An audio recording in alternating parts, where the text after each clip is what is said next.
아주머니 얼굴이요. 저희 집에 있는 사진 속 사람이랑 비슷하게 생겨서요. 차가운 바람이 골목 안쪽까지 파고드는 저녁 7시. 오미정의 손은 쉬지 않고 움직였다. 반죽을 떼어내고 기름의 지글지글 소리가 나도록 눌러붙이고 뒤집고 접어서 건네는 일. 그 동작은 기계처럼 정확했지만 그 안에는 사람의 온기가 남아 있었다. 불판 위에서 부풀어 오르는 호떡처럼 그녀의 하루도 매일 같은 자리에서 천천히 익어갔다. 노점은 골목 어귀에 자리 잡고 있었다. 지하철역에서 나와 주택가로 들어서는 경계, 사람들이 집으로 향하는 길목이었다.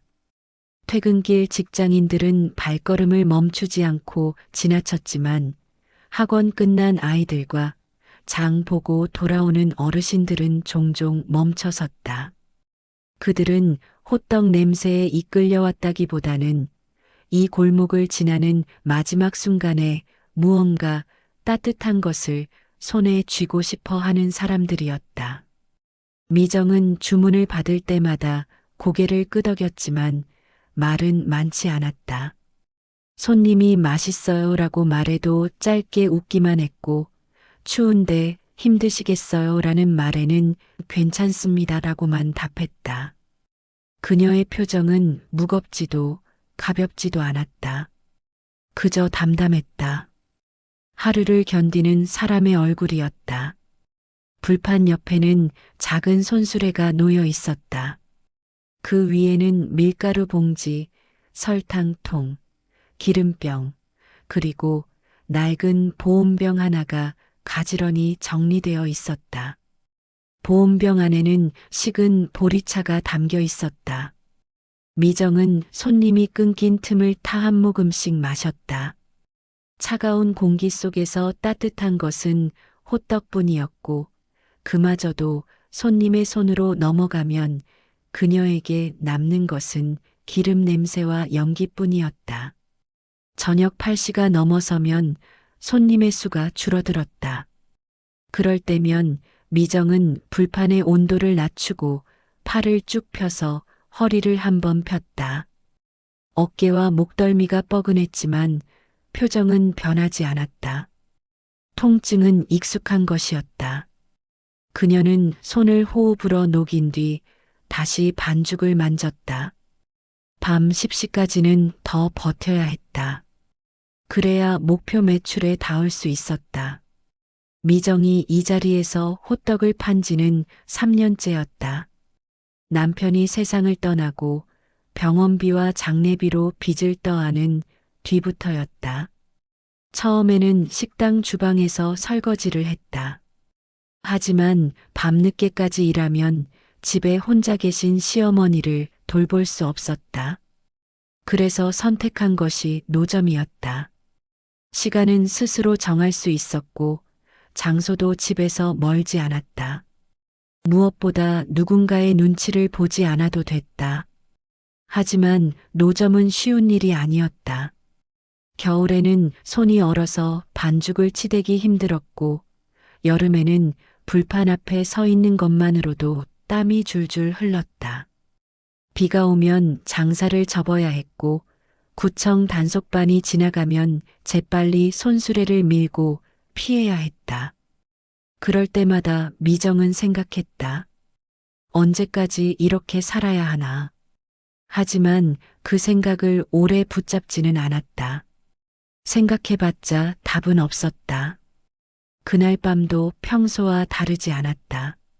손님이 몇 명 더 다녀갔고 미정은 묵묵히 호떡을 구웠다. 불판 위에서 반죽이 노릇하게 익어갈 때마다 그녀는 시계를 흘끗 봤다. 9시 20분. 아직 40분이 남았다. 집에 가면 시어머니가 기다리고 있을 것이다. 저녁을 드셨을까? 약은 드셨을까? 미정은 작게 한숨을 쉬었다. 그때 골목 안쪽에서 작은 그림자 하나가 천천히 다가왔다. 초등학생쯤 되어 보이는 남자아이였다. 아이는 두툼한 패딩 안에 몸을 파묻은 채 멈칫거리며 노점 앞에 섰다. 미정은 처음에는 그 아이를 보지 못했다. 반죽을 뒤집는데 정신이 팔려 있었기 때문이다. 하지만 아이가 한참 동안 움직이지 않고 서 있자 그녀는 고개를 들었다. 뭐 사줄까? 미정이 물었다. 아이는 대답하지 않았다. 그저 불판을 가만히 바라보고 있었다.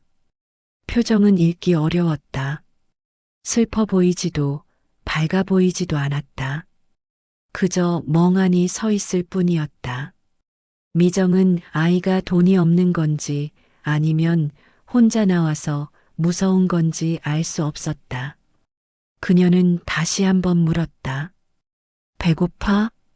아이는 여전히 말이 없었다. 다만 고개를 아주 조금 거의 눈에 띄지 않을 정도로 끄덕였다. 미정은 잠시 망설이다가 방금 구운 호떡 하나를 종이에 싸서 건넸다. 그냥 먹어. 돈 안 받아. 아이는 고개를 저었다. 그리고 주머니에서 1,000원짜리 동전 2개를 꺼내 내밀었다. 미정은 그 작은 손을 보며 무언가 가슴 한쪽이 묵직해지는 기분을 느꼈다. 그녀는 동전을 받지 않고 호떡을 아이의 손에 쥐어주었다. 그냥 가져가. 다음에 또 와. 아이는 호떡을 2손으로 감싸 쥐었다. 그리고 한 걸음 물러나 불판 옆 구석에 조용히 앉았다. 먹지는 않았다. 그저 손 안의 온기를 느끼고 있을 뿐이었다. 미정은 그 모습을 힐끗 보고는 다시 불판 앞으로 고개를 돌렸다. 손님이 또 한 명 왔기 때문이다. 그날 밤 미정은 그 아이가 집으로 돌아가는 모습을 끝까지 지켜봤다. 아이는 호떡을 한 입도 먹지 않은 채 종이에 싼 채로 품에 안고 골목을 빠져나갔다. 그 뒷모습이 왠지 모르게 자꾸 눈에 밟혔다. 사흘 뒤 그 아이가 다시 나타났다. 이번에도 같은 시각이었다. 저녁 9시를 조금 넘긴 시간. 미정은 손님이 끊긴 틈에 불판을 닫고 있었다. 기름때가 눌어붙은 곳을 수세미로 문지르는 중이었다. 그때 익숙한 기척이 느껴졌다. 고개를 들자 아이가 또다시 노점 앞에 서 있었다. 또 왔구나. 미정이 말했다.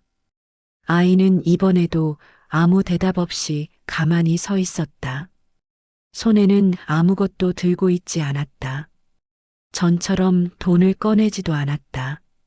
그저 불판을 바라보고 있을 뿐이었다. 미정은 수세미를 내려놓고 앞치마에 손을 닦았다. 배고파? 아이는 고개를 저었다. 하지만 그 표정은 여전히 무언가를 원하는 것처럼 보였다. 미정은 난감했다. 아이가 원하는 게 음식이 아니라면 대체 무엇을 바라는 걸까? 그녀는 잠시 아이를 관찰했다. 옷차림은 깔끔했다. 패딩도 새 것처럼 보였다. 신발도 제법 좋은 브랜드였다. 집이 어렵지는 않은 것 같았다. 그렇다면 왜 이 시간에 혼자 골목을 돌아다니는 걸까? 집이 어디야? 미정이 물었다. 아이는 손가락으로 골목 안쪽을 가리켰다. 그곳은 재개발 예정지로 묶여 있는 낡은 주택가였다. 대부분의 집은 비어 있었고 몇몇 집만 불이 켜져 있었다. 미정은 고개를 끄덕였다. 거기 사는구나. 혼자 왔어? 아이는 고개를 끄덕였다. 미정은 더 이상 묻지 않았다. 아이에게는 말하고 싶지 않은 이유가 있을 것이라고 생각했다. 그녀는 반죽을 하나 떼어 불판에 올렸다. 그럼 여기 앉아 있어. 추우니까. 아이는 조심스럽게 손수레 옆에 앉았다. 무릎을 모으고 손을 호주머니에 넣은 채 작게 움츠렸다. 미정은 호떡을 구우며 가끔 아이를 흘끗 봤다. 아이는 불판만 바라보고 있었다. 표정은 여전히 담담했지만 어딘가 조금 더 편안해 보였다. 손님 몇 명이 더 다녀갔다. 그동안 아이는 움직이지 않았다. 말도 하지 않았다. 그저 그 자리에 있을 뿐이었다. 미정은 이상하게도 그 존재가 불편하지 않았다. 오히려 외롭지 않았다. 혼자 골목에서 불판을 지키는 밤이 늘 적막했는데 누군가 옆에 있다는 사실만으로 공기가 조금 덜 차갑게 느껴졌다. 밤 10시가 가까워졌다. 미정은 마지막 호떡 하나를 구워서 아이에게 건넸다. 먹고 집에 가. 아이는 이번에는 거절하지 않았다. 호떡을 받아들고 종이를 조심스럽게 벗겨냈다. 그리고 한 입 베어 물었다. 천천히, 아주 천천히 씹었다. 미정은 그 모습을 보며 묘한 기분을 느꼈다. 아이는 배가 고파서 먹는 것 같지 않았다. 무언가 다른 이유로 먹고 있는 것 같았다. 맛있어? 미정이 물었다. 아이는 고개를 끄덕였다. 그리고 처음으로 입을 열었다. 따뜻해요. 목소리는 작았지만 또렷했다. 미정은 잠시 멈칫했다. 아이가 말한 따뜻하다는 말이 호떡의 온도를 뜻하는 건지 아니면 다른 무언가를 의미하는 건지 알 수 없었다. 그녀는 아무 말 없이 고개를 끄덕였다. 그래, 따뜻하지. 아이는 호떡을 다 먹고 종이를 작게 접어서 쓰레기통에 넣었다. 그리고 미정에게 작게 고개를 숙인 뒤 골목 안쪽으로 사라졌다. 미정은 그 뒷모습을 보며 생각했다. 저 아이는 내일도 올까? 그 예상은 맞았다. 다음 날도 그 다음 날도 아이는 똑같은 시간에 나타났다. 그리고 똑같은 자리에 앉아서 불판을 바라봤다. 미정은 매일 호떡 하나를 구워 아이에게 건넸다. 아이는 말없이 받아서 천천히 먹었다. 그리고 조용히 사라졌다. 일주일이 지나자 미정은 아이가 오는 시간을 기다리게 되었다. 자신도 모르게 9시쯤 되면 골목 안쪽을 힐끗 봤다. 아이가 나타나지 않으면 왠지 허전했다. 아이가 나타나면 가슴 한쪽이 조금 가벼워졌다. 그 감정이 무엇인지 미정은 정확히 알 수 없었다. 다만 나쁘지 않았다. 어느 날 저녁 아이가 평소보다 늦게 나타났다. 미정은 이미 장사를 정리하고 있었다. 불판을 끄고 손수레를 접고 있는 중이었다. 그때 아이가 헐레벌떡 달려왔다. 숨을 헐떡이며 멈춰 선 아이의 얼굴에는 당황한 기색이 역력했다. 늦었어? 아이가 물었다. 미정은 고개를 끄덕였다. 응, 오늘은 일찍 끝났어. 아이는 고개를 떨어뜨렸다. 그 모습을 보니 미정은 마음 한쪽이 짠했다. 그녀는 손수레를 다시 펴고 불판을 다시 켰다. 잠깐만 기다려. 하나 더 구워줄게. 아이는 고개를 들었다. 그 눈빛에는 놀라움과 고마움이 섞여 있었다. 미정은 마지막 남은 반죽을 꺼내서 불판에 올렸다. 지글지글 소리가 다시 골목에 울려 퍼졌다. 아이는 그 소리를 들으며 작게 웃었다. 미정도 따라 웃었다. 그날 밤 미정은 아이에게 이름을 물었다. 너 이름이 뭐야? 윤태호요. 태호구나. 나는 오미정이야. 아이는 고개를 끄덕였다. 그리고 호떡을 받아들고 천천히 한 입 베어 물었다. 미정은 그 모습을 보며 생각했다. 이 아이는 왜 매일 여기 오는 걸까? 배가 고파서가 아니라면 대체 무엇 때문에?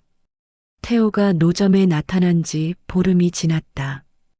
이제 미정은 아이가 오는 시간에 맞춰 호떡을 미리 구워두기 시작했다. 태호도 조금씩 말이 늘었다. 처음에는 감사합니다만 되풀이하던 아이가 이제는 오늘 좀 추워요. 같은 짧은 말을 꺼내기도 했다. 미정은 그 변화가 나쁘지 않았다. 아이가 조금씩 마음을 여는 것 같아서 안심이 됐다. 어느 날 저녁 태호는 평소처럼 노점 옆에 앉아 있었다. 미정은 손님에게 호떡을 건네고 거스름돈을 돌려주고 있었다. 그때 태호가 조심스럽게 입을 열었다. 아주머니. 미정은 고개를 돌렸다. 응? 아주머니 얼굴이요. 태호는 말을 멈췄다. 무언가 말하고 싶지만 어떻게 말해야 할지 모르는 표정이었다. 미정은 반죽을 손에 쥔 채 아이를 바라봤다. 얼굴이 어때? 사진 속 사람이랑 비슷해요. 미정은 순간 손을 멈췄다. 사진 속 사람이라니. 그게 무슨 말인지 알 수 없었다. 그녀는 반죽을 내려놓고 태호에게 다가갔다. 사진? 누구 사진? 태호는 가방에서 낡은 사진 한 장을 꺼냈다. 구겨지고 색이 바랜 오래된 사진이었다. 미정은 그 사진을 받아들었다. 사진 속에는 젊은 여자가 서 있었다. 환하게 웃고 있는 얼굴, 단발머리에 소박한 옷차림. 배경은 어느 공원 같았다. 미정은 사진을 오래 들여다봤다. 이 여자가 누구인지 알 수 없었다. 처음 보는 얼굴이었다. 하지만 태호의 말처럼 어딘가 자신과 닮은 구석이 있었다. 눈매나 입모양 같은 것. 미정은 사진을 태호에게 돌려주며 물었다. 이 사람 누구야? 할아버지 책상 서랍에 있었어요. 이름은 몰라요. 할아버지한테 물어봤는데 안 가르쳐 주셨어요. 미정은 고개를 끄덕였다. 그리고 다시 불판 앞으로 돌아갔다. 하지만 마음 한쪽이 이상하게 무거웠다. 아이가 왜 그 사진을 들고 다니는지, 그리고 왜 자신에게 그 얘기를 꺼냈는지 알 수 없었다. 내 얼굴이 그 사람이랑 비슷하다고? 네. 할아버지가 예전에 그 사진 보면서 혼잣말한 적 있어요. 참 예뻤는데 그러셨어요. 미정은 아무 말도 하지 않았다. 아이의 말이 무슨 의미인지 정확히 알 수 없었지만 왠지 모르게 가슴 한쪽이 먹먹해졌다. 그녀는 반죽을 치대며 생각했다. 저 아이의 할아버지는 누구일까? 그리고 그 사진 속 여자는 누구일까? 태호는 더 이상 그 얘기를 꺼내지 않았다. 그저 평소처럼 조용히 앉아 호떡을 먹었다. 미정도 더 묻지 않았다. 하지만 그날 밤 집에 돌아간 뒤에도 그 사진 속 여자의 얼굴이 자꾸 떠올랐다.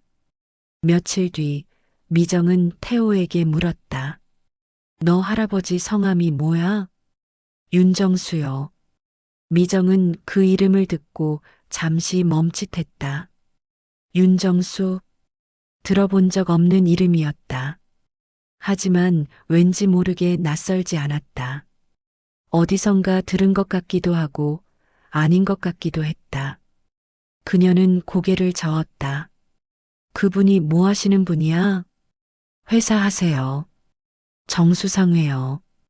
골목 끝에 있어요. 미정은 고개를 끄덕였다. 정수상회. 그 이름은 알고 있었다. 이 동네에서 꽤 오래된 유통업체였다. 규모는 크지 않지만 동네 사람들은 모두 알고 있었다. 미정도 몇 번 그 앞을 지나친 적이 있었다.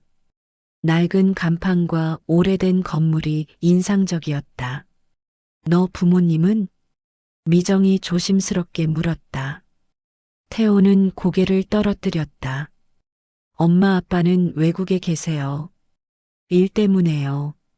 할아버지 집에서 살아요. 미정은 더 이상 묻지 않았다. 아이의 표정이 어두워졌기 때문이다. 그녀는 호떡을 하나 더 구워서 태호에게 건넸다. 오늘은 2개 먹어. 태호는 고개를 들었다. 눈가에 약간의 놀라움이 어렸다. 미정은 웃으며 말했다. 많이 먹어야 크지. 태호는 작게 웃었다. 그리고 2 손으로 호떡을 받아들었다. 미정은 그 모습을 보며 생각했다. 이 아이는 외롭구나. 부모는 멀리 있고 할아버지와 단둘이 사는 집은 아마 조용할 것이다. 그래서 매일 이 골목으로 오는 것일지도 몰랐다. 그날 밤 미정은 집으로 돌아가는 길에 정수상의 앞을 지나갔다. 불은 이미 꺼져 있었다. 낡은 간판만이 가로등 불빛 아래 흔들리고 있었다. 미정은 그 간판을 오래 바라봤다. 윤정수, 그 이름이 자꾸 머릿속을 맴돌았다. 집에 도착하자 시어머니가 거실에서 기다리고 있었다. 미정은 시어머니에게 저녁을 데워드리고 약을 챙겨드렸다. 시어머니는 말수가 적었다. 치매 초기 증상이 있어서 대화가 잘 되지 않았다. 미정은 시어머니를 방으로 모셔드리고 이불을 덮어드렸다. 방으로 돌아온 미정은 침대에 누워 천장을 바라봤다. 태호가 보여준 그 사진이 계속 머릿속에 맴돌았다. 왜 할아버지는 그 사진을 간직하고 있는 걸까? 그리고 왜 태호는 내가 그 사람과 닮았다고 했을까? 미정은 자신의 얼굴 생김새에 대해 생각해 봤다. 남편을 닮았을까? 아니면 친부모를 닮았을까? 미정은 친부모에 대해 아는 것이 별로 없었다. 남편과 결혼하고 나서 친정과는 거의 연락이 끊겼다. 어머니는 일찍 돌아가셨고 아버지는 재혼 후 다른 가정을 꾸렸다. 미정은 외톨이처럼 살아왔다. 그래서인지 태호가 보여준 사진 속 여자가 더욱 신경 쓰였다. 혹시 저 여자가 나와 관련이 있는 사람일까? 아니면 그냥 우연의 일치일까? 미정은 알 수 없었다. 다음 날 저녁 태호가 노점에 왔을 때 미정은 조심스럽게 물었다. 태호야, 그 사진 말인데 할아버지가 왜 그 사진을 가지고 계신 것 같아? 몰라요. 근데 할아버지가 그 사진 볼 때 슬퍼 보여요. 슬퍼? 네. 눈물 글썽이실 때도 있어요. 미정은 가슴 한쪽이 찡했다. 그 사진 속 여자는 할아버지에게 특별한 사람이었던 것 같았다. 그리고 어쩌면 지금은 이 세상에 없는 사람일지도 몰랐다. 할아버지 외로우시겠다. 미정이 말했다. 태호는 고개를 끄덕였다. 할아버지 항상 혼자 계세요. 저랑도 별로 얘기 안 하세요. 그래서 내가 여기 오는구나. 태호는 작게 웃었다. 아주머니가 따뜻해요. 집보다 여기가 좋아요. 미정은 태호의 머리를 쓰다듬어 줬다. 이 아이도 자신도 모두 외로운 사람들이었다.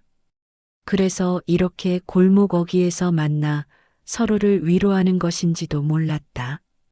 윤정수는 새벽 5시에 일어났다. 오래된 습관이었다. 젊었을 때부터 그는 일찍 일어나 하루를 시작했다. 회사를 처음 차렸을 때는 새벽부터 시장에 나가 물건을 날랐고 지금은 새벽에 일어나 장부를 정리했다. 나이가 들어도 습관은 변하지 않았다. 정수는 거실로 나와 창문을 열었다. 차가운 공기가 폐속까지 파고들었다. 그는 천천히 숨을 들이마셨다. 요즘 들어 가슴이 답답할 때가 많았다. 병원에서는 큰 이상이 없다고 했지만 정수는 알고 있었다.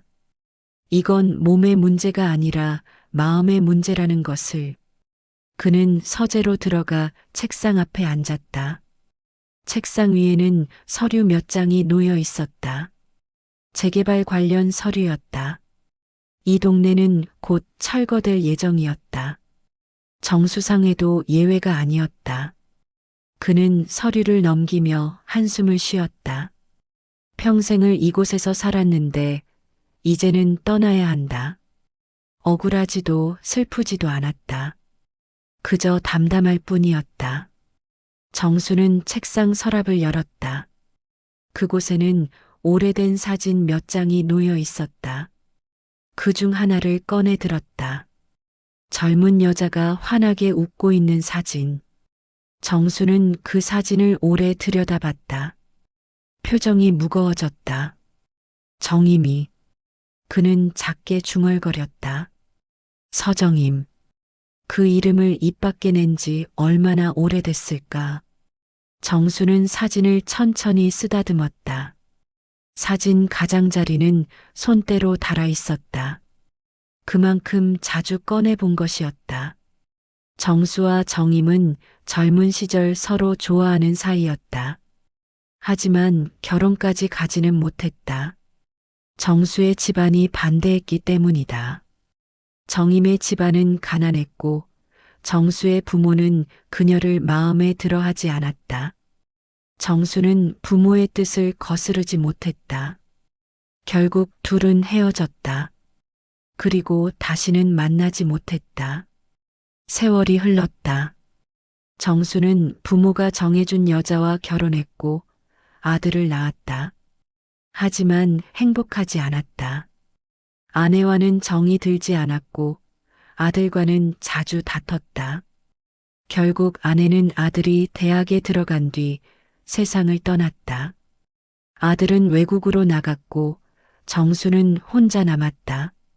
몇 년 전 정수는 우연히 정임의 소식을 들었다. 그녀도 결혼했고 딸을 낳았다고 했다. 남편은 일찍 세상을 떠났고 혼자 딸을 키웠다고 했다. 정수는 그 소식을 듣고 가슴이 무너지는 것 같았다. 그녀를 찾아가고 싶었지만 용기가 나지 않았다. 이미 너무 많은 세월이 흘렀고 그는 그녀에게 아무것도 해줄 수 없었다. 그리고 작년 정임이 세상을 떠났다는 소식을 들었다. 정수는 장례식장에 가지 못했다. 갈 자격이 없다고 생각했다. 그는 그날 혼자 방에서 울었다. 평생 처음으로 소리내어 울었다. 정수는 사진을 다시 서랍에 넣었다. 그리고 창밖을 바라봤다. 골목은 아직 어둠에 잠겨 있었다. 몇 집만 불이 켜져 있었다. 정수는 그 불빛을 보며 생각했다. 나는 평생 무엇을 위해 살았을까? 돈을 벌기 위해 살았나? 아니면 누군가를 위해 살았나? 답은 없었다. 며칠 뒤 손자 태호가 이상한 말을 했다. 할아버지, 호떡 파는 아주머니가 사진 속 사람이랑 비슷해요. 정수는 처음에는 대수롭지 않게 넘겼다. 아이의 상상이려니 했다. 하지만 태호가 계속 그 얘기를 꺼내자 정수는 조금씩 신경이 쓰이기 시작했다. 호떡 파는 아주머니라니. 골목 어귀에서 노점을 하는 여자를 말하는 것 같았다. 그 아주머니 이름이 뭐래? 정수가 물었다. 태호는 대답했다. 오미정이요. 정수는 그 이름을 듣고 잠시 멈칫했다. 오미정. 정임의 성이 서씨였으니 딸의 성은 남편 성을 따랐을 것이다. 혹시 정임의 딸일까? 정수는 고개를 저었다. 말도 안 되는 생각이었다. 그저 우연의 일치일 뿐이었다. 하지만 그날 밤 정수는 잠을 이루지 못했다. 태호의 말이 자꾸 머릿속을 맴돌았다. 얼굴이 비슷하다니. 정수는 정임의 얼굴을 아직도 기억하고 있었다. 환한 미소와 맑은 눈빛. 사진 속에서도 언제나 웃고 있던 그 얼굴. 그 얼굴을 평생 잊은 적이 없었다. 다음 날 저녁 정수는 골목 어귀로 나갔다. 노점은 평소와 다름없이 자리를 지키고 있었다. 멀리서 여자의 뒷모습이 보였다. 정수는 천천히 다가갔다. 가까이 가자 여자의 목소리가 들렸다. 호떡 하나 드릴까요? 정수는 그 얼굴을 보는 순간 온몸이 얼어붙었다. 정임이었다. 아니, 정임이 아니었다. 하지만 정임을 닮았다. 눈매와 코, 입 모양까지 닮아 있었다. 정수는 한참을 그 자리에 서 있었다. 여자는 고개를 들어 정수를 바라봤다. 어르신, 호떡 드릴까요? 정수는 고개를 끄덕였다. 여자는 호떡을 구워서 건넸다. 정수는 그것을 받아들고 천천히 자리를 떠났다. 뒤돌아보지 않았다. 하지만 가슴은 터질 듯이 두근거렸다. 집으로 돌아온 정수는 서재에 앉아 오래 생각했다. 저 여자가 정임의 딸일까? 확인할 방법이 없었다. 그냥 넘어가야 할까? 하지만 마음 한쪽이 편치 않았다. 정수는 서랍을 열어 사진을 꺼냈다. 정임의 얼굴을 오래 들여다봤다. 그리고 작게 중얼거렸다. 미안하다, 정임아. 일주일이 지났다. 정수는 매일 저녁 골목 어귀를 지나쳤다. 하지만 노점 앞에 멈춰 서지는 않았다. 멀리서 여자의 뒷모습만 바라봤다. 그녀가 호떡을 굽고 손님을 응대하고 불판을 닦는 모습을 지켜봤다. 그 모습이 왠지 모르게 정임을 닮아 있었다. 움직임이나 표정이 아니라 어떤 분위기 같은 것. 태호는 여전히 매일 노점에 갔다. 정수는 손자가 왜 그곳에 가는지 알 수 없었다. 아이에게 물어봤지만 태호는 그냥 좋아요라고만 대답했다. 정수는 더 이상 묻지 않았다. 아이가 그곳에서 무언가를 느끼고 있다는 것을 알았기 때문이다. 어느 날 저녁 정수는 용기를 내서 노점 앞에 섰다. 여자는 손님을 응대하고 있었다. 정수는 줄을 서서 기다렸다. 차례가 되자 여자가 고개를 들었다. 어서 오세요. 몇 개 드릴까요? 정수는 그 얼굴을 똑바로 바라봤다. 정임을 닮았다. 눈매와 코, 입 모양까지 닮아 있었다. 정수는 목이 메었다. 한참을 말없이 서 있자 여자가 다시 물었다. 어르신? 하나 주세요. 정수는 간신히 말했다. 여자는 호떡을 구워서 건넸다. 정수는 돈을 내고 호떡을 받아들었다. 그리고 한 걸음 물러섰다. 하지만 발이 떨어지지 않았다. 그는 조심스럽게 입을 열었다. 혹시 성함이 어떻게 되십니까? 여자는 잠시 망설이다가 대답했다. 오미정입니다. 정수는 고개를 끄덕였다. 그리고 다시 물었다. 부모님은 어떻게 되시나요? 여자의 표정이 조금 굳었다. 정수는 자신이 실례를 했다는 것을 깨달았다. 하지만 여자는 담담하게 대답했다.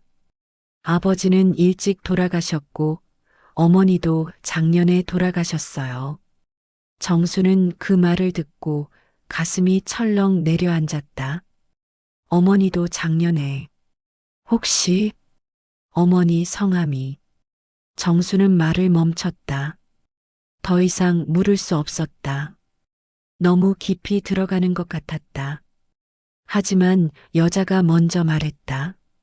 서정임입니다. 정수는 그 이름을 듣고 온몸이 얼어붙었다. 서정임. 역시 정임의 딸이었다. 그는 한참을 말없이 서 있었다. 여자는 이상하다는 듯 정수를 바라봤다. 어머니를 아세요? 정수는 고개를 끄덕였다. 그리고 작게 말했다. 예, 옛날에 알던 사이였습니다. 여자의 표정이 조금 부드러워졌다. 정수는 더 이상 말을 잇지 못했다. 그는 고개를 숙이고 자리를 떠났다. 뒤돌아보지 않았다. 하지만 눈가가 뜨거웠다.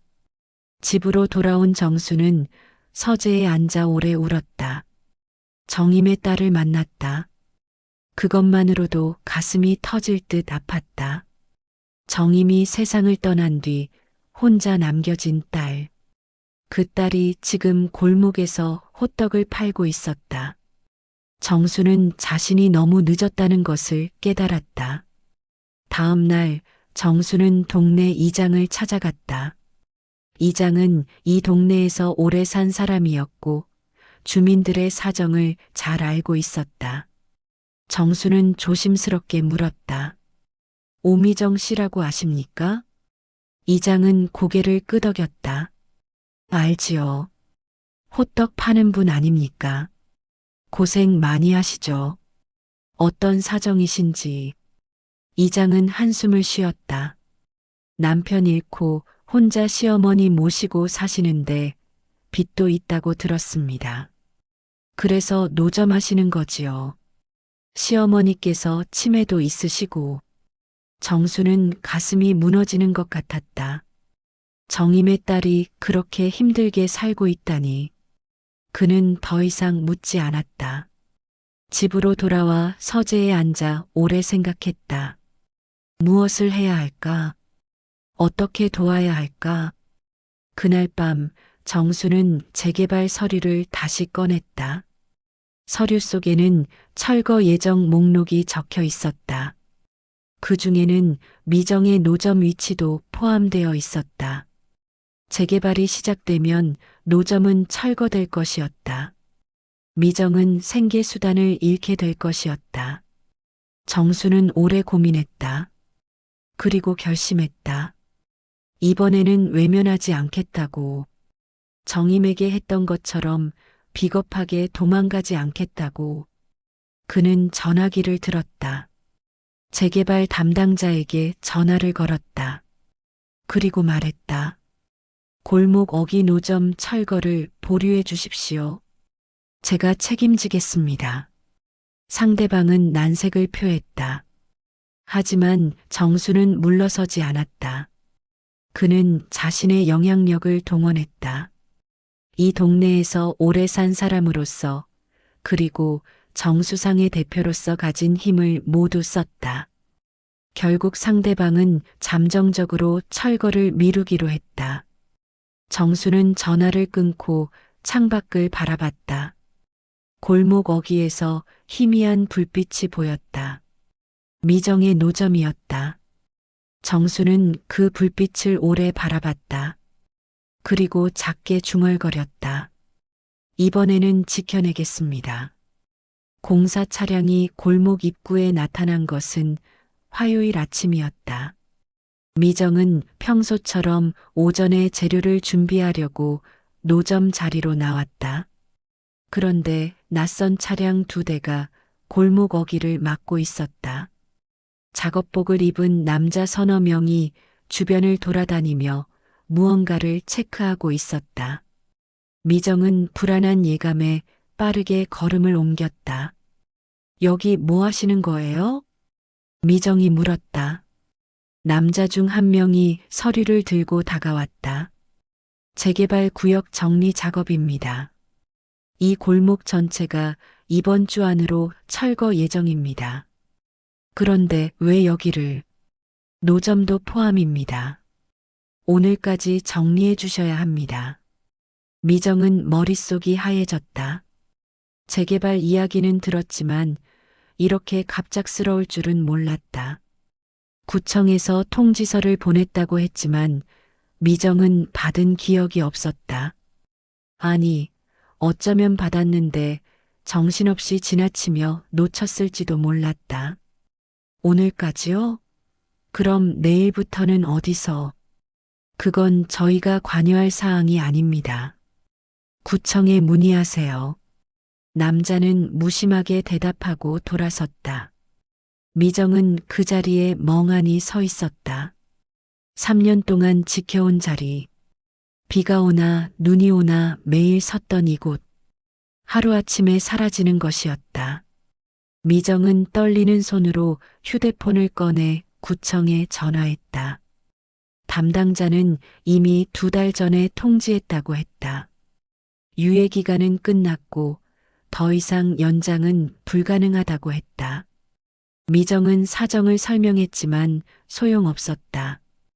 규정이라는 말만 되풀이될 뿐이었다. 전화를 끊은 미정은 한참을 그 자리에 서 있었다. 지나가던 동네 사람들이 안타까운 표정으로 바라봤지만 아무도 다가오지 않았다. 모두 자신의 일도 바빴다. 재개발로 이사를 준비하거나 새로운 터전을 찾아야 하는 사람들이었다. 미정은 천천히 집으로 돌아갔다. 시어머니께 말씀드려야 했다. 하지만 입이 떨어지지 않았다. 현관문을 열고 들어서자 시어머니가 거실에 앉아 계셨다. 텔레비전을 켜놓고 멍하니 화면을 바라보고 계셨다. 일찍 왔네. 시어머니가 말했다. 미정은 시어머니 앞에 앉았다. 그리고 천천히 상황을 설명했다. 시어머니는 말없이 듣고 있었다. 표정은 담담했지만 눈빛은 흔들리고 있었다. 그럼 이제 어쩌려고?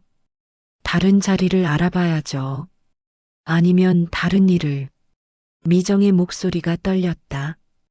다른 자리를 찾는다고 해도 쉽지 않을 것이었다.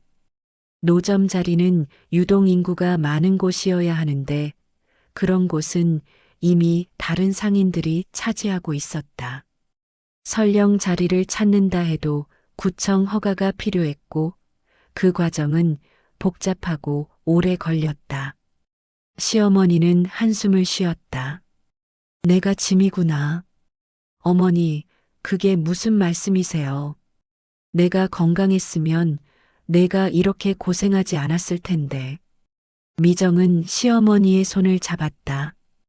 거칠고 마른 손이었다. 괜찮아요. 모든 방법이 있을 거예요. 하지만 미정 자신도 그 말을 믿지 못했다. 통장 잔고는 거의 바닥이었고 빚은 아직 반도 갚지 못했다. 노점이 없으면 당장 다음 달 생활비도 막막했다. 그날 오후 미정은 노점 자리로 돌아가 짐을 정리하기 시작했다. 손수레, 불판, 밀가루 봉지, 기름통.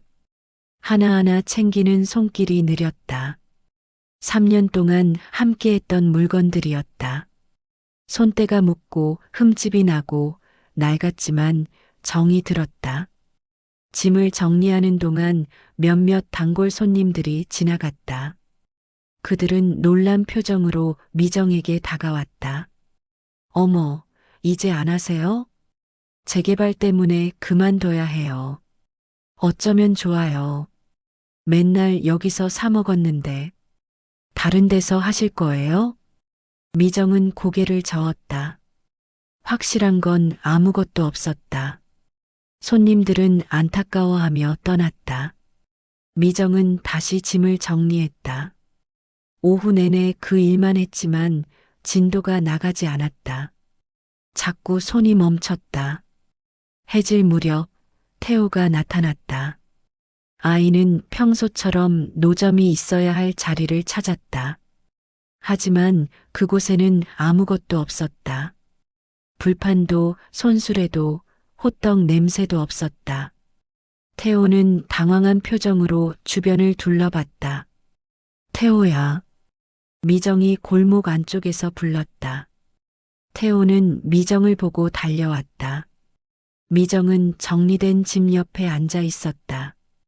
아주머니, 왜 여기 계세요? 호떡은요?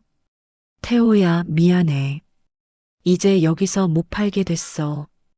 태호의 얼굴이 굳었다. 왜요? 이 골목이 재개발돼서 더 이상 여기 있으면 안 된대. 태호는 말없이 정리된 짐들을 바라봤다. 표정이 점점 어두워졌다. 미정은 가슴이 아팠다. 이 아이는 매일 이곳에 와서 위안을 얻었을 것이다. 이제 그 자리가 사라지는 것이었다. 다른 데서 하시면 안 돼요? 자리를 찾아봐야 하는데 쉽지 않을 것 같아. 태호는 고개를 떨어뜨렸다. 한참을 그렇게 서 있던 아이가 작게 말했다. 저 어떡해요? 미정은 그 말에 가슴이 무너졌다. 아이는 호떡이 그리운 게 아니었다. 이곳이 그리운 것이었다. 미정이 그리운 것이었다. 그녀는 태호의 어깨를 감싸 안았다. 미안해, 태호야. 정말 미안해. 태호는 울지 않았다. 하지만 작은 몸이 떨리고 있었다. 미정은 아이를 한참 안고 있었다. 저녁 공기가 차가워졌고 골목은 점점 어두워졌다. 그날 밤 미정은 집으로 돌아와 침대에 누웠다. 천장을 바라보며 생각했다. 이제 어떻게 해야 할까? 일자리를 찾아야 할까? 하지만 시어머니를 돌봐야 하는 상황에서 풀타임으로 일할 수는 없었다. 다시 노점을 시작하려면 자리를 찾고 허가를 받고 미천을 마련해야 했다. 모든 게 막막했다. 휴대폰이 울렸다. 은행에서 온 문자였다. 대출 상환일이 다가온다는 알림이었다. 미정은 휴대폰을 내려놓고 눈을 감았다. 눈물이 흘렀지만 소리내어 울지는 않았다. 옆방에서 시어머니가 주무시고 계셨기 때문이다. 윤정수는 골목 어귀에 서 있었다. 이른 아침이었다. 재개발 공사가 본격적으로 시작되면서 골목 곳곳에 펜스가 쳐졌다. 노점이 있던 자리는 텅 비어 있었다. 정수는 그 빈자리를 오래 바라봤다. 어제까지만 해도 그곳에서 호떡 굽는 냄새가 났는데 이제는 아무것도 없었다.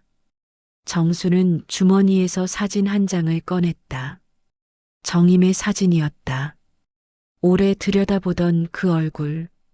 이제는 볼 수 없는 그 미소. 정수는 사진을 쓰다듬으며 작게 중얼거렸다. 이번에는 놓치지 않겠소.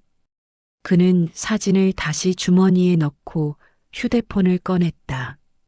재개발 담당자에게 전화를 걸었다. 며칠 전에도 전화했지만 상대방은 철거 보류가 어렵다고 했다. 정수는 이번에는 다른 방식으로 접근하기로 했다. 이 회장님 정수입니다. 전화를 받은 사람은 재개발조합 이사장이었다. 정수와는 오래 알고 지낸 사이였다. 아, 정수 사장님. 무슨 일이십니까? 골목 어귀 노점건으로 전화드렸습니다. 철거를 잠시 미뤄주실 수 없겠습니까? 그거는 이미 말씀드렸지 않습니까? 일정이 확정됐고 예외를 두기 어렵습니다. 알고 있습니다. 하지만 제가 책임지겠습니다. 상대방은 잠시 침묵했다. 책임이라는 게 무슨 의미입니까? 그 자리를 제가 매입하겠습니다. 정식 절차를 밟아서 말입니다. 이사장은 놀란 목소리로 물었다. 그 노점 자리를요? 거기는 면적도 작고 상업적 가치도 없는데요. 상관없습니다. 제가 필요합니다. 정수 사장님, 그런 자리에 투자하시는 건 손해입니다. 손해가 아닙니다. 제게는 반드시 필요한 일입니다. 정수의 목소리에는 단호함이 묻어 있었다. 이사장은 한참을 고민하다가 대답했다. 알겠습니다. 이번만 특별히 처리해 드리겠습니다. 대신 서류는 정확히 준비하셔야 합니다. 감사합니다. 전화를 끊은 정수는 깊게 숨을 내쉬었다. 첫 번째 단계는 넘었다. 이제 미정에게 가서 말해야 했다. 하지만 어떻게 말해야 할지 알 수 없었다. 자신이 정임의 옛 연인이라고 말해야 할까? 아니면 그냥 도와주고 싶다고 해야 할까? 정수는 며칠 동안 고민했다. 태호에게 미정의 전화번호를 물어볼까도 생각했지만 그것도 이상했다. 결국 그는 직접 미정의 집을 찾아가기로 했다. 동네 이장에게 물어서 주소를 알아냈다. 목요일 오후 정수는 미정의 집 앞에 섰다. 낡은 빌라였다. 페인트가 벗겨진 외벽과 삐걱거리는 계단이 세월을 말해주고 있었다. 정수는 초인종을 눌렀다. 잠시 후 문이 열렸다. 미정이었다. 그녀는 정수를 보고 놀란 표정을 지었다. 어르신 왜 여기까지? 잠깐 시간 좀 내주시겠습니까? 미정은 망설이다가 문을 열어주었다. 정수는 조심스럽게 안으로 들어갔다. 집안은 소박했다. 낡은 가구와 오래된 가전제품들. 하지만 깨끗하게 정돈되어 있었다. 앉으세요. 차 드릴까요? 아닙니다. 오래 있지 않겠습니다. 정수는 소파에 앉았다. 미정도 맞은편에 앉았다. 둘 사이에 침묵이 흘렀다. 정수는 먼저 입을 열었다. 노점 철거 소식 들었습니다. 네, 어쩔 수 없는 일이에요. 제가 도와드릴 수 있습니다. 미정은 고개를 들었다. 정수는 계속 말했다. 그 자리를 제가 매입했습니다. 그곳에서 계속 장사하실 수 있습니다. 미정은 잠시 말을 잃었다. 그러다 천천히 물었다. 왜 그렇게까지 해주시는 거예요? 정수는 대답하지 못했다. 어떻게 설명해야 할까? 당신의 어머니를 사랑했다고 말해야 할까? 하지만 그 말은 너무 무거웠다. 정수는 다른 방법을 택했다. 태호 때문입니다. 태호요? 제 손자가 당신을 무척 좋아합니다. 매일 그곳에 가는 게 유일한 낙이었습니다. 노점이 없어지고 나서 아이가 많이 우울해졌습니다. 미정은 고개를 끄덕였다. 그 말은 거짓이 아니었다. 태호는 분명 그곳을 그리워하고 있었다. 그래도 이건 너무 큰 도움이에요. 제가 어떻게 갚아야 할지. 갚으실 필요 없습니다. 다만 한 가지 부탁이 있습니다. 말씀하세요. 태호를 잘 봐주십시오. 그 아이가 필요로 하는 건 호떡이 아니라 당신의 관심입니다. 미정은 눈가가 뜨거워졌다. 정수의 말에는 진심이 담겨 있었다. 그는 손자를 진심으로 걱정하고 있었다. 알겠습니다. 제가 할 수 있는 만큼 잘 돌볼게요. 정수는 고개를 끄덕이고 일어섰다. 미정도 따라 일어났다. 현관까지 배웅하는 동안 미정이 조심스럽게 물었다. 혹시 저희 어머니를 아신다고 하셨죠?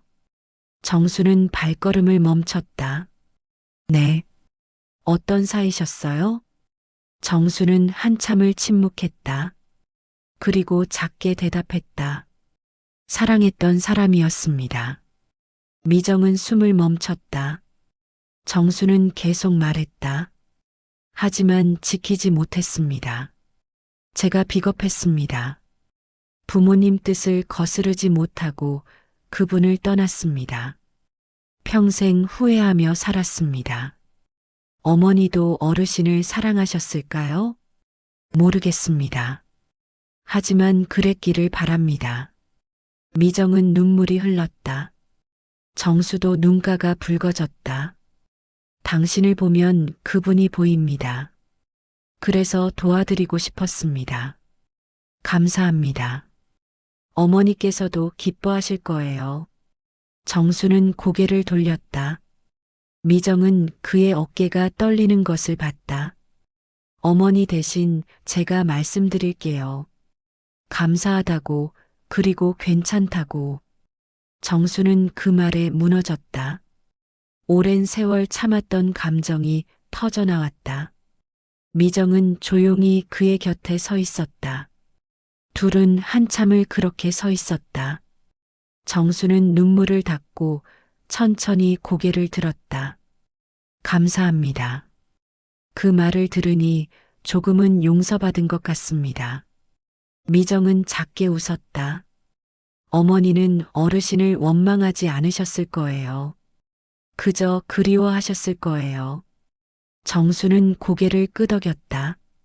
그리고 문을 나섰다. 계단을 내려가는 그의 뒷모습이 예전보다 조금 가벼워 보였다. 미정은 문을 닫고 거실로 돌아왔다. 가슴 한쪽이 따뜻했다. 그날 밤 정수는 서재에 앉아 창밖을 바라봤다. 골목 어귀에 불빛이 하나 없었다. 내일부터는 다시 켜질 것이다. 미정이 다시 그곳에서 호떡을 구울 것이다. 정수는 정임의 사진을 꺼내 들었다. 이번에는 지켰소. 늦었지만 지켰소. 그의 목소리는 떨리고 있었다.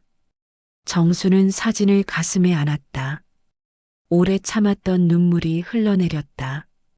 금요일 아침 미정은 손수레를 끌고 골목 어귀로 갔다. 정수가 약속한 대로 철거 작업이 중단되어 있었다. 펜스는 여전히 쳐져 있었지만 노점 자리만큼은 확보되어 있었다. 미정은 평소 자리에 손수레를 놓고 불판을 켰다. 오랜만에 지글거리는 소리가 골목에 울려 퍼졌다. 지나가던 동네 사람들이 놀란 표정으로 다가왔다. 어머, 다시 하시는 거예요? 네. 다행히 자리를 지킬 수 있게 됐어요. 잘 됐네요. 여기 없으면 허전했는데. 미정은 웃으며 호떡을 구웠다. 손에 익은 동작이었다. 반죽을 떼어내고 불판에 올리고 뒤집고 접어서 건네는 일. 며칠 하지 않았을 뿐인데 그리웠다. 이 일이, 이 자리가, 이 냄새가. 오후가 되자 단골 손님들이 하나둘 찾아왔다. 그들은 반가워하며 호떡을 사갔다. 미정은 하루 종일 웃으며 손님을 맞았다. 오랜만에 마음이 가벼웠다. 저녁 7시쯤 재개발조합 직원 한 명이 노점 앞에 나타났다. 미정은 긴장했다. 혹시 문제가 생긴 건 아닐까? 하지만 직원은 웃으며 서류 봉투를 건넸다. 오미정 씨 맞으시죠? 네.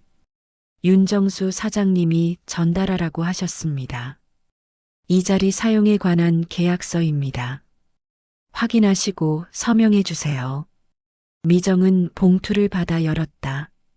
계약서였다.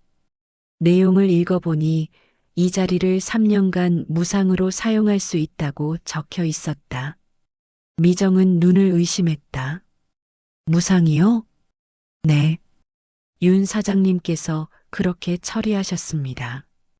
이건 너무 과한 것 같은데요. 저희는 전달만 하는 입장입니다. 궁금하신 건 직접 연락하세요. 직원은 명함 한 장을 주고 떠났다. 미정은 계약서를 들고 한참을 멍하니 서 있었다. 왜 이렇게까지 해주는 걸까? 태호 때문이라고 했지만 그것만으로는 설명이 되지 않았다. 어머니를 사랑했다는 그 말이 계속 머릿속을 맴돌았다. 미정은 명함을 주머니에 넣고 다시 호떡을 구웠다. 손님이 몇 명 더 다녀갔다. 9시가 가까워지자 태호가 나타났다. 아이는 멀리서부터 노점을 보고 얼굴이 환해졌다. 아주머니, 다시 하시는 거예요? 응, 다시 할 수 있게 됐어. 태호는 활짝 웃었다. 미정은 오랜만에 아이의 그런 표정을 봤다. 태호는 평소 자리에 앉았다. 미정은 호떡을 구워서 건넸다. 오늘은 특별히 크게 만들었어. 감사합니다. 태호는 호떡을 받아들고 천천히 먹기 시작했다. 미정은 그 모습을 보며 물었다. 할아버지 잘 계시지? 네. 요즘 기분이 좀 나아지신 것 같아요. 그래. 네. 오늘 아침에는 제 머리도 쓰다듬어 주셨어요. 오랜만이었어요. 미정은 마음이 따뜻해졌다. 정수가 변하고 있는 것 같았다. 손자를 위해, 그리고 어쩌면 정임을 위해. 할아버지께 감사하다고 전해줘. 네. 그런데 아주머니, 할아버지가 왜 도와주신 거예요? 미정은 잠시 망설였다. 그러다 조심스럽게 대답했다. 할아버지가 우리 어머니를 아셨대. 아주머니 어머니요? 응, 옛날에 아셨던 분이래. 태호는 고개를 끄덕였다. 그리고 작게 말했다. 그래서 할아버지가 사진 보면서 슬퍼하셨구나. 미정은 가슴이 뭉클했다. 정수는 아마 평생을 그리움 속에서 살아왔을 것이다. 사랑했지만 함께할 수 없었던 사람을 가슴에 품고 할아버지도 외로우셨겠다. 이제는 덜 외로우실 것 같아요. 태호가 말했다. 미정은 아이를 바라봤다. 왜? 아주머니를 만났으니까요. 미정은 눈가가 뜨거워졌다. 태호는 호떡을 먹으며 작게 웃었다. 그날 밤 집에 돌아온 미정은 시어머니 방을 살펴봤다. 시어머니는 이미 주무시고 있었다. 미정은 조용히 문을 닫고 자신의 방으로 갔다. 침대에 앉아 오늘 있었던 일을 떠올렸다. 윤정수, 어머니를 사랑했던 남자. 그는 평생을 후회하며 살아왔고, 이제 늦게나마 그 사랑의 흔적을 지키려 하고 있었다. 미정은 어머니가 그를 사랑했을지 궁금했다. 하지만 이제 알 수 없는 일이었다. 다음 날 토요일 미정은 정수상회를 찾아갔다. 직접 감사 인사를 전하고 싶었다. 가게는 골목 끝에 있었다. 낡은 건물이었지만 안은 깨끗하게 정돈되어 있었다. 어서 오세요. 직원 한 명이 인사했다. 미정은 정수를 만나고 싶다고 말했다. 직원은 2층 사무실로 안내했다. 문을 노크하자 정수의 목소리가 들렸다. 들어오세요. 미정은 문을 열고 들어갔다. 정수는 책상 앞에 앉아 서류를 보고 있었다. 그는 미정을 보고 일어섰다. 오셨습니까? 감사 인사를 드리러 왔어요. 계약서 받았습니다. 다행입니다. 어떻게 보답해야 할지 모르겠어요. 정수는 창가로 걸어가 밖을 바라봤다. 보답은 필요 없습니다. 제가 해야 할 일을 한 것뿐입니다. 하지만 이건 당신 어머니께 해드리지 못한 일입니다. 미정은 조용히 다가갔다. 정수는 계속 말했다. 제가 그분을 지키지 못했습니다. 어려울 때 곁에 있어주지 못했습니다. 이제라도 그분의 딸을 도와드리는 것이 제가 할 수 있는 전부입니다. 어머니께서 어르신을 원망하지 않으셨을 거예요. 그랬기를 바랍니다. 미정은 정수의 옆에 섰다. 둘은 함께 창밖을 바라봤다. 골목이 내려다 보였다. 멀리 미정의 노점이 작게 보였다. 어머니가 어떤 분이셨는지 많이 알지 못해요. 미정이 말했다. 정수는 그녀를 바라봤다. 어릴 때 돌아가셔서 기억이 많지 않아요. 아버지도 재혼하시고 연락이 끊겼고요. 그랬습니까? 그래서 어르신께 여쭤보고 싶어요. 어머니는 어떤 분이셨나요? 정수는 잠시 생각에 잠겼다. 그리고 천천히 입을 열었다. 밝은 분이셨습니다. 어떤 상황에서도 웃음을 잃지 않으셨죠. 강한 분이기도 하셨습니다. 가난했지만 자존심을 지키셨고 누구에게도 비굴하지 않으셨습니다. 미정은 귀 기울여 들었다. 그리고 따뜻한 분이셨습니다. 주변 사람들을 잘 챙기셨죠. 저도 그분 덕분에 많은 위로를 받았습니다. 저도 그런 사람이 되고 싶어요. 정수는 미정을 바라봤다. 이미 그런 사람입니다. 태호를 보면 알 수 있습니다. 당신이 그 아이에게 얼마나 큰 위로가 되는지. 미정은 작게 웃었다. 감사합니다. 그 말을 들으니 힘이 나요. 제가 더 감사합니다. 당신을 만나서 마음이 조금 가벼워졌습니다. 두 사람은 한참을 말없이 서 있었다. 창밖으로 햇살이 들어왔다. 따뜻한 겨울 햇살이었다. 일요일 오후 정수는 미정과 태호를 자신의 집으로 초대했다. 낡았지만 넓은 한옥이었다.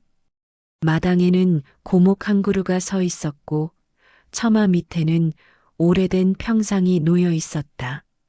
미정은 집안을 둘러보며 감탄했다. 세월의 흔적이 곳곳에 남아 있었지만 정성스럽게 관리된 흔적도 보였다. 어서 들어오세요. 정수가 거실로 안내했다. 테이블에는 차와 과일이 준비되어 있었다. 태호는 신기한 듯 이곳저곳을 둘러봤다. 할아버지 집 넓어요. 그래. 옛날 집이라서 그렇단다. 세 사람은 테이블에 둘러앉았다. 정수는 차를 따르며 말했다. 오늘 부른 이유가 있습니다. 미정은 찻잔을 들고 정수를 바라봤다. 제가 어제 말씀드린 것처럼 당신 어머니를 사랑했습니다. 그리고 당신이 그분의 딸이라는 것도 알고 있습니다. 미정은 고개를 끄덕였다. 하지만 한 가지 확인하지 못한 게 있습니다. 뭔가요? 당신이 정말 정임 씨의 친딸인지 아니면. 정수는 말을 멈췄다. 미정은 잠시 생각하다가 조용히 말했다. 사실은 저도 잘 모르겠어요.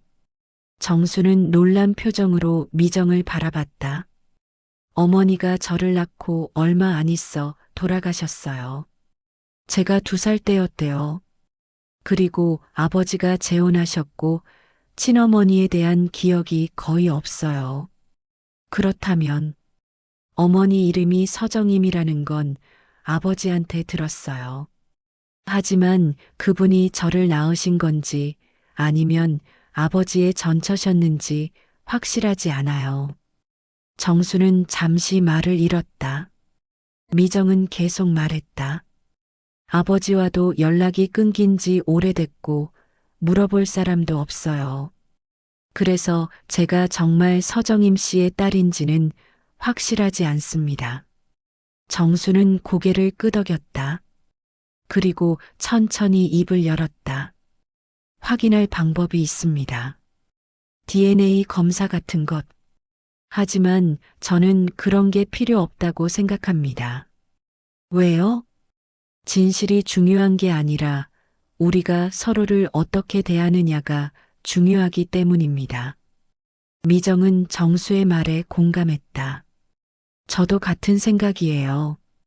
제가 서정임 씨의 친딸이든 아니든 어르신께서 저를 도와주신 마음은 진짜니까요. 정수는 미소 지었다. 오랜만에 짓는 편안한 미소였다. 감사합니다. 그 말을 들으니 마음이 편합니다. 태호가 조심스럽게 물었다. 그럼 우리 가족이에요? 정수와 미정은 서로를 바라봤다. 그리고 동시에 웃었다. 그렇단다. 정수가 대답했다. 혈연으로 맺어진 건 아니지만 우리는 가족이란다. 태호는 환하게 웃었다. 미정은 가슴이 따뜻해졌다. 정수도 오랜만에 행복한 표정을 지었다. 점심을 먹은 뒤 정수는 서재로 미정을 안내했다. 책장 가득 오래된 책들이 꽂혀 있었고 책상 위에는 서류들이 정돈되어 있었다. 이걸 드리고 싶습니다. 정수는 서랍에서 사진 한 장을 꺼냈다. 정임의 사진이었다. 미정은 그 사진을 받아들었다. 이건 서정임 씨 사진입니다. 제가 평생 간직했지만 이제는 당신이 가지고 있어야 할 것 같습니다. 미정은 사진을 가슴에 안았다. 눈물이 흘렀다. 감사합니다. 제가 더 감사합니다.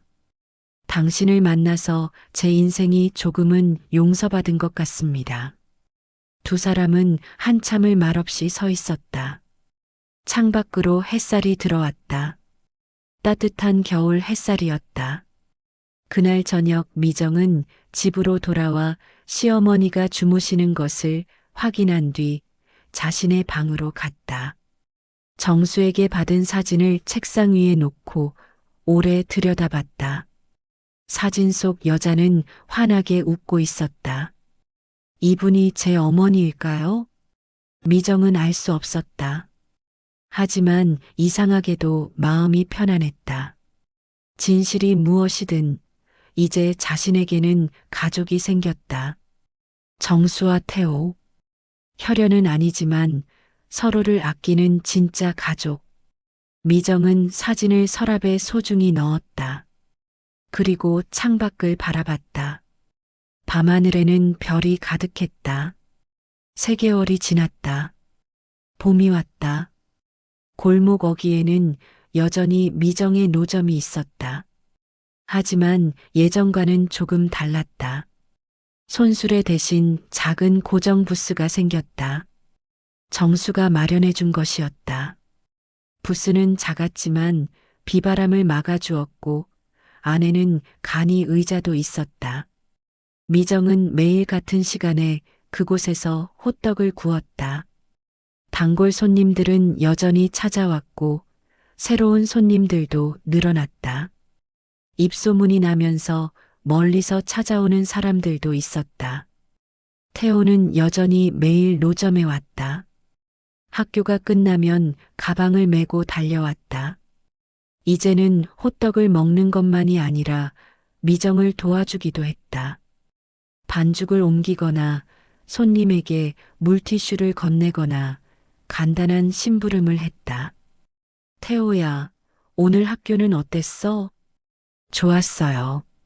미술 시간에 그림 그렸는데 선생님이 칭찬해 주셨어요. 우와, 대단한데? 무슨 그림 그렸어? 아주머니 그렸어요. 미정은 웃었다. 태호도 따라 웃었다. 저녁이 되면 정수가 종종 노점에 들렀다. 산책 나왔다는 핑계였지만 사실은 미정과 태호를 보러 오는 것이었다. 정수는 호떡 하나를 사서 부스 옆 벤치에 앉아 천천히 먹었다. 오늘 장사는 잘 됐습니까? 네, 덕분에 잘 됐어요. 다행입니다. 세 사람은 자주 함께 저녁을 먹었다. 때로는 정수의 집에서, 때로는 미정의 집에서. 미정은 시어머니를 모시는 삶이 힘들었지만 정수와 태호가 있어서 버틸 수 있었다. 정수도 태호도 마찬가지였다. 어느 토요일 저녁 세 사람은 정수의 집 마당에 앉아 있었다. 봄밤의 공기는 부드러웠고 하늘에는 별이 가득했다. 할아버지, 저기 저 별 봐요. 태호가 하늘을 가리켰다. 정수는 고개를 들어 하늘을 바라봤다. 북극성이구나. 북극성이 뭐예요?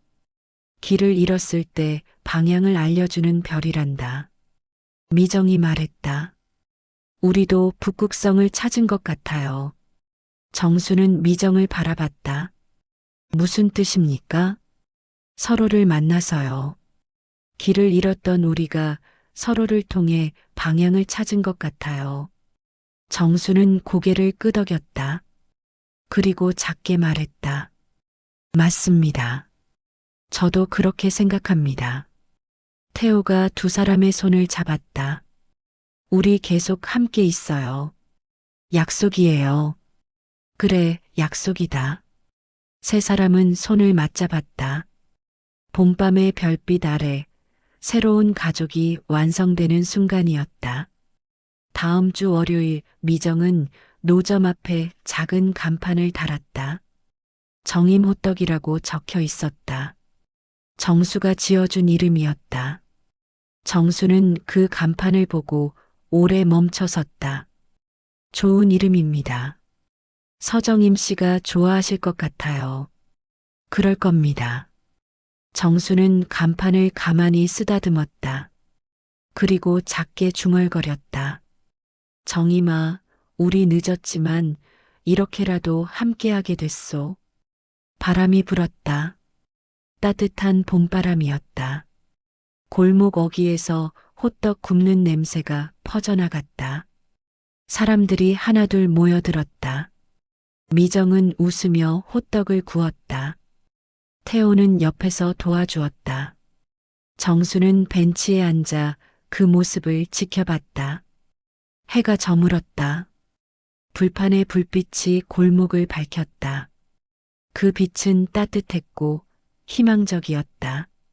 세 사람은 서로를 바라보며 웃었다. 혈연이 아니라 선택으로 묶인 진짜 가족의 모습이었다. 겨울이 지나고 봄이 왔다. 정이모떡은 계속 그 자리를 지켰다. 그리고 세 사람도 계속 함께였다. 그들의 이야기는 이제 시작이었다.